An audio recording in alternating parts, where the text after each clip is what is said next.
Rich person এবং middle class পার্সনের মধ্যে মেন ডিফারেন্স হলো ইনকাম না, মেন ডিফারেন্স হলো মাইন্ডসেট বা তার ইনভেস্টমেন্ট বা সেভিংস হ্যাবিট।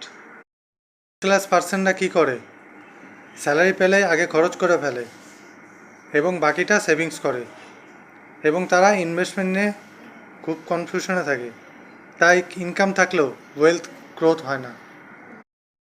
অন্যদিকে রিচ মাইন্ডসেট কি বলে, 1 নম্বর, তারা যখন স্যালারি পায় আগে সেভিংস করে বা ইনভেস্টমেন্ট করে এবং বাকিটা তারা খরচ করে, এবং তারা তাদের ইনকামের যেই পার্টটা সেভিংস করে বা ইনভেস্টমেন্ট করে সেটাকে তারা মার্কেটে খেলতে দেয়, এবং এভাবেই তাদের কিন্তু ওয়েলথ গ্রোথ হয়।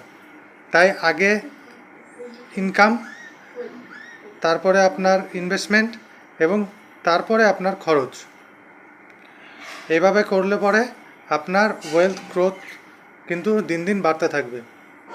নমস্কার, আমার নাম জয়ন্ত দাস, আমি IRDAI সার্টিফাইড অ্যাডভাইজার।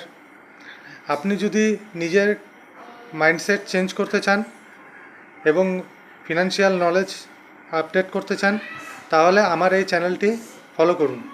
যদি আপনি এই ভিডিওটি ফেসবুকে দেখছেন তাহলে অবশ্যই ফলো করুন, এবং যদি আপনি এই ভিডিওটি ইউটিউবে দেখছেন তাহলে কিন্তু অবশ্যই সাবস্ক্রাইব করবেন।